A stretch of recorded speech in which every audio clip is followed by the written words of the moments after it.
Wala mga magkano po, kailangan po. Kailangan po kasi piniponsor po. 1M po kaya po. May halaga sana. Although, ang problema, hindi pwede ibenta. Anong bibenta mo? Dito lang sa Pinay Stars! Alright, sino ang ating bisita ngayon? Tapos, Pasok! po. Ba? Taga saan kayo, boss? Taga Laguna po. Laguna. Pedro Laguna. Ano pa pangalan nila? Michael Pilar po. Michael, ano po ang dala niyo sa amin?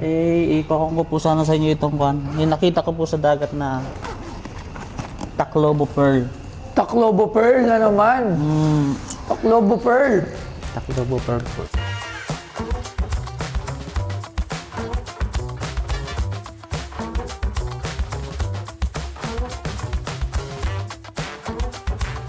Alam mo ba, ang taklobo o giant clam ay isang uri ng malalaking kabibe na matatagpuan sa mga coral reefs sa tropical at subtropical na karagatang kanlurang Pasipiko, kabilang na ang Pilipinas.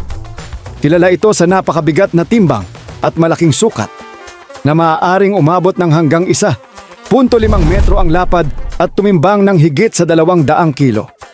Ang taklobo ay isang filter feeder. Kumakain sa pamamagitan ng pagsala ng maliliit na organismo mula sa tubig. May dalawang pangunahing uri ng taklobo, ang Tridacna na gigas at Tridacna na derasa. Dahil sa kanilang kahalagahan sa ekosistema at ang patuloy na banta ng ilegal na pangingisda at pagkasira ng tirahan, itinuturing na protektado ang taklobo sa maraming bahagi ng mundo, kabilang ang Pilipinas. At ang binibenta sa Pinoy Pawn Star ay ang taklobo. Siya. Ito na naman tayo sa Taclobo Pearl. Alam mo yan? Yung laging perlas, yung ano. Yung dinadala Ito po. Oo. Yan o. Alright. Sana naman perlas. Di umano. Perlas po. Nakita ko po siya sa dagat sa Tabangaw, Batangas Sur. Kayo mismo nakakuha. Ako po nakakita nung nagliligo po ko yung mga tropa namin. Nadala po siya sa ko na po yung sa Sakate na ako. Okay, magkano nyo naman ito binibenta? Wala pa po. Wala pang idea. Wala po ako idea. Alright. Okay. Ito, tungkol dito sa mga perlas na ganito. Ako, kung di ako nagkakamali kasi parang na-brief na sa akin to. Hindi, para rin meron tayo, tawagin na natin yung ating expert. Si Sir Arman. Tawagin niyo Sir Arman. Pero wala kang idea magkano mo to? May idea po ko kaya lang eh. Magkano? Magkano? Mga... Meron po mag-presyo siya na po. Hindi, okay lang mga magkano po. Kailangan po. Kailangan po kasi piniponsor po. 1M po kaya po. 1M. Alright. Meron na rin akong alam sa mga ganito eh. Pero mas maigi na ano tayo kay Sir Arman. Sir Arman, saan ang camera ng Sir Arman? Okay. Sir Arman, eto ulit tayo. Ako kasi may alam na ako. Hindi ko lang alam kung tama ako. Sige, ako muna. So pagkakaalam ko kasi, ito katulad yan. Di ba may hugi siya na parang perlas, yung malaking clam. Ito, yung nasa loob ng clam na malaki. Nasa Yung loob. parang moldehan nun. Hindi ito yung perlas. Hindi. Tama? Oh! Galing ko na. Dahil yan sa mga... Alam mo na. Alam mo ba? Ang hirap na hirap ako niyan, Labs. In-AI ko yan eh. Chat GPT. Di ba? Oo. Di ba? Ngayon, alam ko na. Iba talaga yung high-tech. Hindi, pero dati pa, yun nga yun. Ito yung parang... Hindi talaga to yung perlas. Tama ba? Arman, ikaw nga mag... Actually, yung nasa loob ng clam, kapag namuo yun, Ito yun. calcium na yun, yun yung nagiging perlas. Ito. Although, etong mga ganito kasi na mga sinauna pa, instead na calcium siya, naging carbonate na, kumbaga, hindi na siya kasing quality ng perlas. So, paano yung mga bilog na perlas? Paano siya nagiging bilog? Yung oyster, kapag nasasaktan siya, nagkikreate siya ng calcium. So, halimbawa, Yung mga clam na malalaki. Oo. Oh. Nagpo-produce siya ng calcium, doon nabubuo yung perlas. Yung bilog. Yung bilog. So, hindi ito binibilog. Hindi yan yung binibili. Oo. So, Bilog talaga siya. bilog talaga yung mga mother pearl, yung mga nasa loob yun ng club.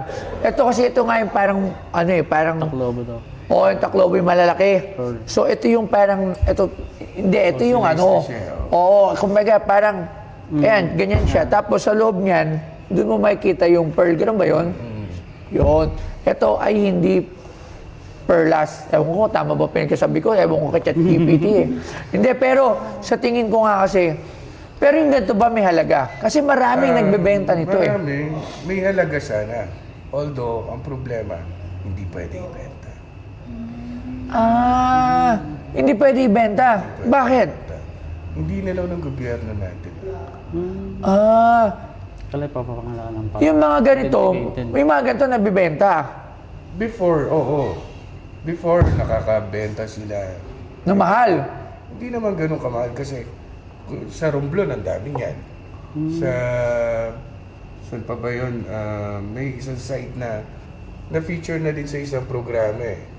Ang dami nilang ganyan nakukuha. Oo. So, hindi talaga to. So, ano ang value nito? Kung tutuusin, may isang nagbenta sa akin yung maliit. 3,000. Maliit lang po yun. Okay. Gano'ng kaliit po? Ganito kalaki. Anong ginawa mo? Wala, nandun lang sa bahay. Gusto ko Display lang. magkaroon eh, oo. Ah, okay. So, sige. Maraming salamat, Sir Arman. Thank you very sir. much. Thank you. Alright. Ako, ang dami na nagbenta to. Wala pa tayo nito eh, no? Wala pa. Kaya ako- May mga nagbibenta. Kako, kung gusto ko rin to, para meron din tayong Play purpose. 5,000 pesos. Hindi naman po. Lalayo pa po eh. Eh, yun lang talaga kasi actually wala talagang halaga eh. Lalo na pa ako. Oo.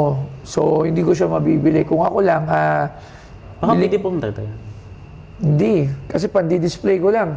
Ang mahal na ng pandi-display ko, 5,000. Di ba? Di ba? Dagdag lang po pamasahe po eh. Eh, yun lang talaga ang aking... Sa Laguna. Yun lang Para talaga ang hindi- aking... Saka sa Laguna. San Pedro, kila Kong An. An Matibag. San Vicente. Kumari ko yung congresswoman doon. Si Kong An.